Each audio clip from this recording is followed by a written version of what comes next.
നമസ്കാരം. ആരോ വിഷനിലേക്ക് സ്വാഗതം. ഓരോ മക്കളെയും പഠിപ്പിച്ച് ഡോക്ടറാക്കണം, എഞ്ചിനീയറാക്കണം, IPS ആക്കണം, IAS കാരനാക്കണം, ഇങ്ങനെ തുടങ്ങി സയന്റിസ്റ്റ് ആക്കണം.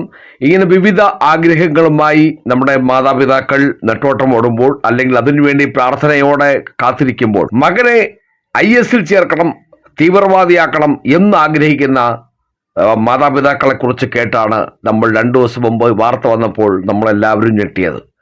തീർത്തും അത് മലയാളിയാണെങ്കിലും അതാണ് ഏറ്റവും അത്ഭുതകരം. എന്നാൽ ഇതിൽ യാതൊരു അത്ഭുതവുമില്ല. കാരണം നമ്മുടെ കേരളത്തിൽ തന്നെ കോഴിക്കോട്, മലപ്പുറം ജില്ലകളിൽ, അതുപോലെ തന്നെ തുടങ്ങി തിരുവനന്തപുരം ജില്ലയിൽ പോലും IS ബന്ധമുള്ളവരോ, അല്ലെങ്കിൽ IS പണം കിട്ടുന്നവരോ, അല്ലെങ്കിൽ അവരുമായി ചേരാൻ ആഗ്രഹിക്കുന്നവരായിട്ടുള്ള ചില വ്യക്തികൾ ഉണ്ട് എന്നുള്ള സൂചന നമ്മളെ NIAക്ക് നേരത്തെ തന്നെ ലഭിച്ചതാണ്.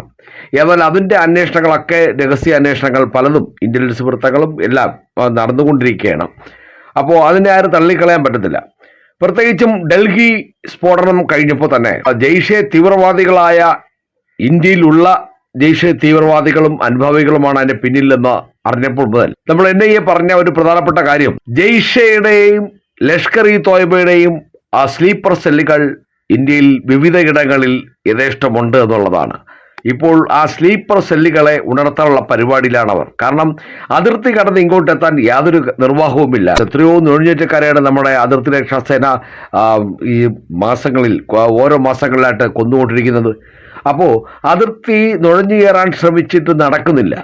പിന്നെ അപ്പോൾ എന്ത് ചെയ്യണമെന്ന് അറിയാതെ ഇപ്പോൾ പുതിയൊരു ഐഡിയയുമായിട്ടാണ് ജെയ്ഷെ മുഹമ്മദും നമ്മുടെ പാകിസ്ഥാന്റെ തീവ്രവാദ സംഘടനകളും, അതായത് ഇവിടെ ഉറങ്ങിക്കിടക്കുന്ന സ്ലീപ്പർ സെല്ലുകളെ ഉണർത്തി ഇവിടെ കലാപം ഉണ്ടാക്കുക, അതിനെ തുർക്കിയിൽ നിന്നോ മറ്റന്യ രാജ്യങ്ങളിൽ നിന്നോ ഉള്ള നിർദ്ദേശങ്ങൾ നൽകുക, അങ്ങനെ ചെയ്തുകൊണ്ടിരിക്കുകയാണ്. അങ്ങനെ രാജ്യദ്രോഹിയായ ഭീകരനാവണം എന്ന ആഗ്രഹത്തോടെ ഒരു മലയാളി ഉണ്ടെന്നുള്ള അറിവാണ് ഒരു കുട്ടിയുടെ വായിൽ നിന്നും വെളിയിൽ വന്ന് അതാണ് ഇപ്പോൾ വാർത്തകളിൽ നിറഞ്ഞു നിൽക്കുന്നത്. ആ കുട്ടിയെ ഭീകര സംഘടനയായ IS ചേരാൻ നിർബന്ധിച്ചതിന്റെ പേരിൽ UAPA പ്രകാരം പോലീസ് കേസെടുത്ത ദമ്പതികളിൽ ഭാര്യ നാട്ടിൽ തന്നെ ഉണ്ടെന്ന് കണ്ടെത്തി. നേരത്തെ നമ്മൾ അറിഞ്ഞിരുന്നത് അവര് UK എന്നുള്ള വിവരമാണ്. എന്നാൽ അതിൽ ഭർത്താവ് മാത്രമാണ് UK പോയതെന്നും ഭാര്യ നാട്ടിൽ തന്നെ ഉണ്ടെന്നുള്ള വിവരം കിട്ടുകയുണ്ടായി.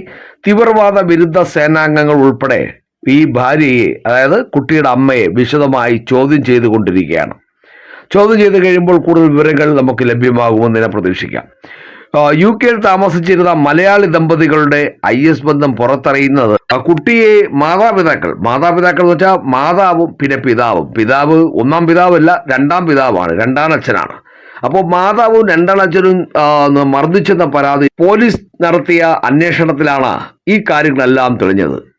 പോലീസ് ചൈൽഡ് വെൽഫെയർ കമ്മിറ്റിക്ക് റിപ്പോർട്ട് നൽകി. ഇവർ നടത്തിയ കൗൺസിലിംഗിലാണ് IS ബന്ധത്തെക്കുറിച്ചുള്ള വലിയ സൂചന ലഭിച്ചത്. വെമ്പായം സ്വദേശികളായ, അതായത് തിരുവനന്തപുരം വെഞ്ഞാറമൂട് റൂട്ടിൽ വെമ്പായം സ്വദേശികളായ ദമ്പതികൾ യുക്രൈൻ വച്ച് സംഘടനയിൽ ചേരാൻ നിർബന്ധിച്ചിരുന്നത് ഈ വിദ്യാർത്ഥിയെ കൗൺസിലിംഗ് നടത്തിയപ്പോൾ യാദൃച്ഛികമായി പുറത്തു വരികയായിരുന്നു. വിദ്യാർത്ഥി കൗൺസിലിംഗിനിടയിൽ തുറന്നു പറഞ്ഞു. മാതാവും രണ്ടാനച്ഛനും ഈ കുട്ടിയെ മർദ്ദിച്ചതായി ആരോപിച്ച് ഈ കുട്ടിയുടെ മാതാവിൻ്റെ പത്തനംതിട്ടയിലെ ബന്ധുക്കളാണ് പോലീസിൽ പരാതി നൽകിയത്. ഇതിനിടെ രണ്ടാനച്ഛന്റെ സഹോദരൻ കുട്ടിയെ കല്ലമ്പലത്തുള്ള മതപാഠശാലയിൽ എത്തിച്ചു. മാതാവും രണ്ടാനച്ഛനും UK തിരിച്ചുപോയെന്നാണ് ബന്ധുക്കളോട് പറഞ്ഞിരുന്നതും ബന്ധുക്കൾ കരുതിയതും അങ്ങനെ തന്നെയാണ്.